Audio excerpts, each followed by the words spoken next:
I am happy to join with you today in what will go down in history as the greatest demonstration for freedom in the history of our nation.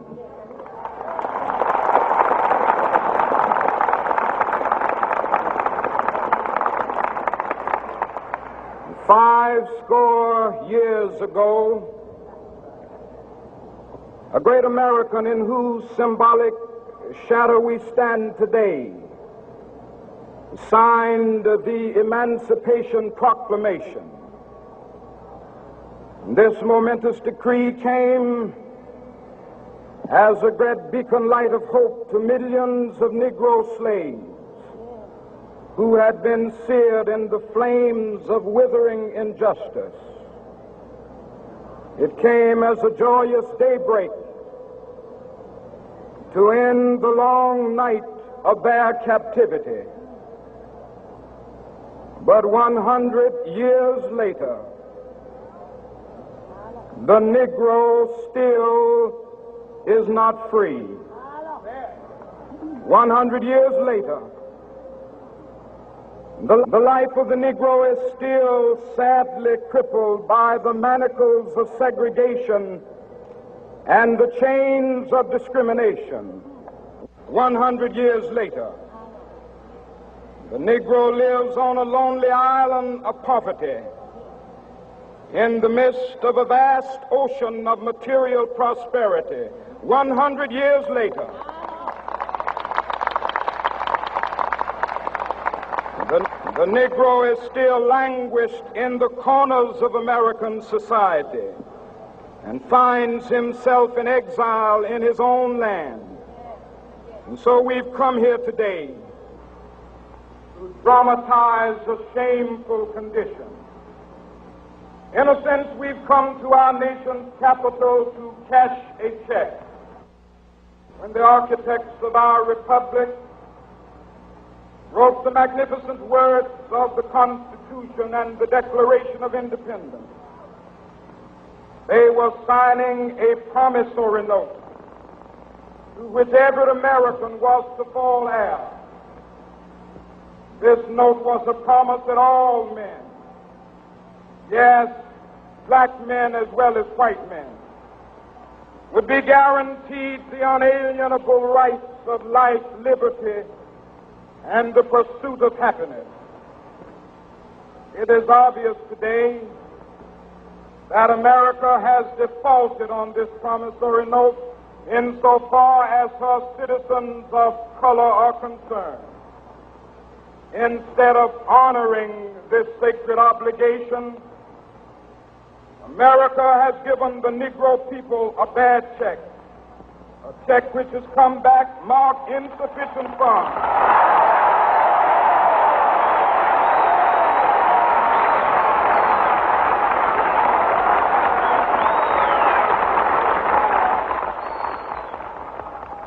But we refuse to believe that the Bank of Justice is bankrupt.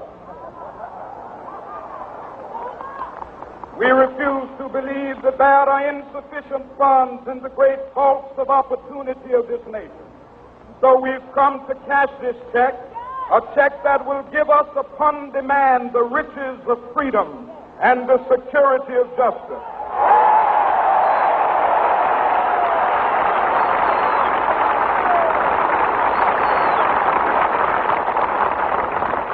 We have also come to this hallowed spot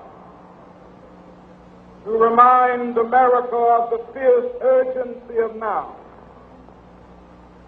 This is no time to engage in the luxury of cooling off or to take the tranquilizing drug of gradualism.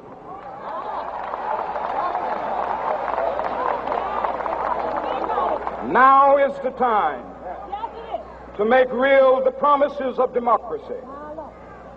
Now is the time to rise from the dark and desolate valley of segregation to the sunlit path of racial justice. Now is the time to lift our nation from the quicksands of racial injustice to the solid rock of brotherhood, now is the time to make justice a reality for all of God's children. It would be fatal for the nation to overlook the urgency of the moment. This sweltering summer of the Negro's legitimate discontent will not pass until there is an invigorating autumn of freedom and equality. 1963 is not an end, but a beginning. Those who hope that the Negro needed to blow off steam and will now be content will have a rude awakening if the nation returns to business as usual.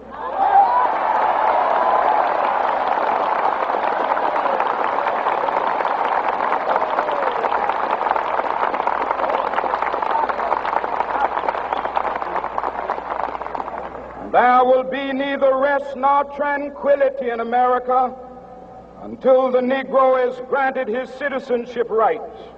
The whirlwinds of revolt will continue to shake the foundations of our nation until the bright day of justice emerges.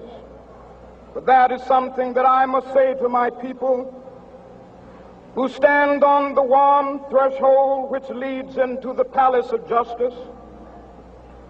In the process of gaining our rightful place, we must not be guilty of wrongful deeds. Let us not seek to satisfy our thirst for freedom by drinking from the cup of bitterness and hatred.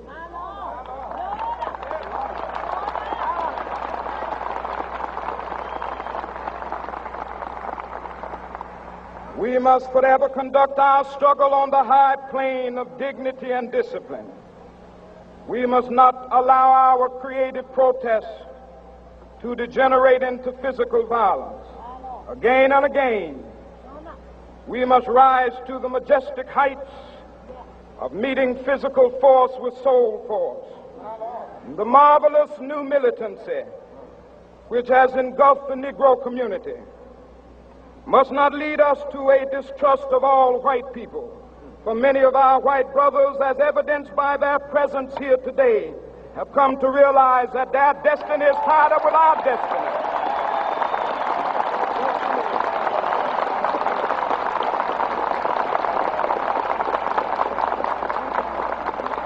And they have come to realize that their freedom is inextricably bound to our freedom. We cannot walk alone.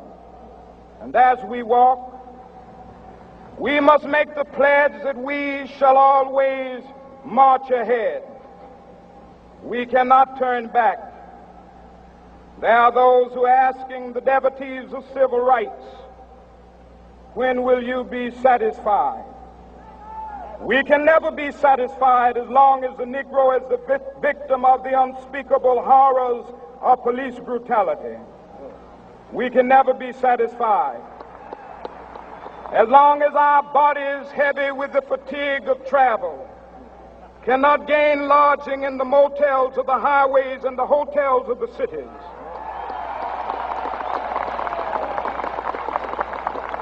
We cannot be satisfied as long as the Negro's basic mobility is from a smaller ghetto to a larger one. We can never be satisfied as long as our children are stripped of their selfhood and robbed of their dignity by signs stating for whites only.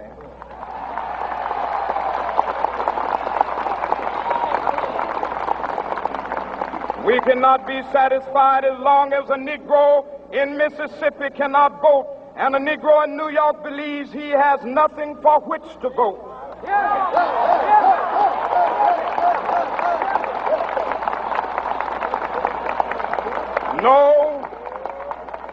No, we are not satisfied, and we will not be satisfied until justice rolls down like waters and righteousness like a mighty stream.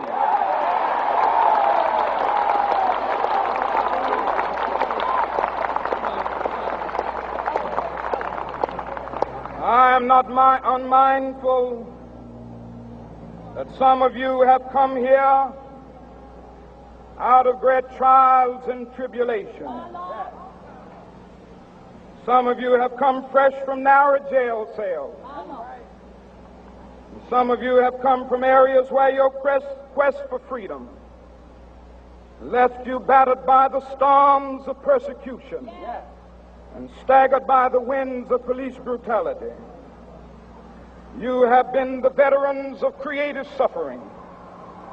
Continue to work with the faith that unearned suffering is redemptive. Go back to Mississippi. Go back to Alabama. Go back to South Carolina. Go back to Georgia. Go back to Louisiana. Go back to the slums and ghettos of our northern cities. Knowing that somehow this situation can and will be changed. Let us not wallow in the valley of despair. I say to you today, my friend,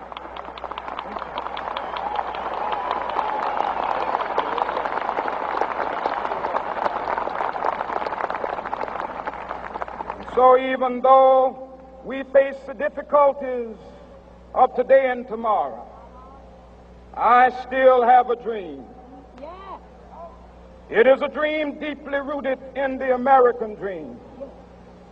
I have a dream that one day this nation will rise up and live out the true meaning of its creed.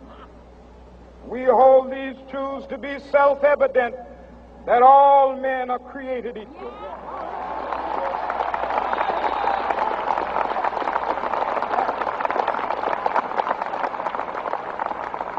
I have a dream that one day on the red hills of Georgia, the sons of former slaves and the sons of former slave owners will be able to sit down together at the table of brotherhood. I have a dream that one day, even the state of Mississippi, a state sweltering with the heat of injustice, sweltering with the heat of oppression, will be transformed into an oasis of freedom and justice. I have a dream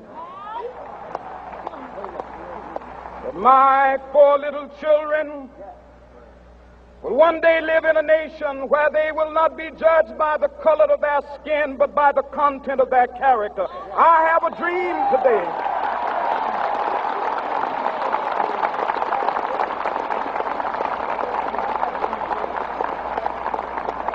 I have a dream that one day, down in Alabama, with its vicious racists, with its governor having his lips dripping with the words of interposition and nullification, one day right there in Alabama, little black boys and black girls will be able to join hands with little white boys and white girls as sisters and brothers. I have a dream today.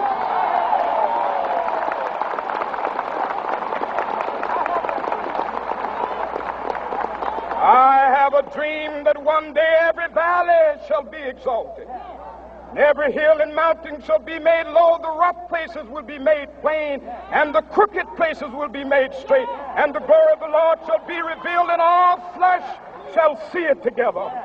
This is our hope. This is the faith that I go back to the South with.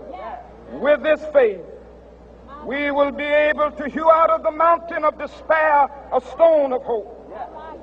With this faith, we will be able to transform the jangling discords of our nation into a beautiful symphony of brotherhood. With this faith, we will be able to work together, to pray together, to struggle together, to go to jail together, to stand up for freedom together, knowing that we will be free one day. This will be the day. This will be the day when all of God's children will be able to sing with new meaning, "My country, 'tis of thee. Sweet land of liberty, of thee I sing. Land where my fathers died, land of the pilgrim's pride. From every mountainside, let freedom ring. And if America is to be a great nation, this must become true. And so let freedom ring. From the prodigious hilltops of New Hampshire, let freedom ring. from the mighty mountains of New York. Let freedom ring from the heightening Alleghenies of Pennsylvania. Let freedom ring from the snow-capped Rockies of Colorado. Let freedom ring from the curvaceous slopes of California. But not only that, let freedom ring from Stone Mountain of Georgia. Let freedom ring from Lookout Mountain of Tennessee. Let freedom ring from every hill and molehill of Mississippi, from every mountainside. Let freedom ring, and when this happens, and when we allow freedom ring, when we let it ring from every village and every hamlet, from every state and every city, we will be able to speed up that day when all of God's children, black men and white men, Jews and Gentiles, Protestants and Catholics, will be able to join hands and sing in the words of the old Negro spiritual, free at last, thank God Almighty.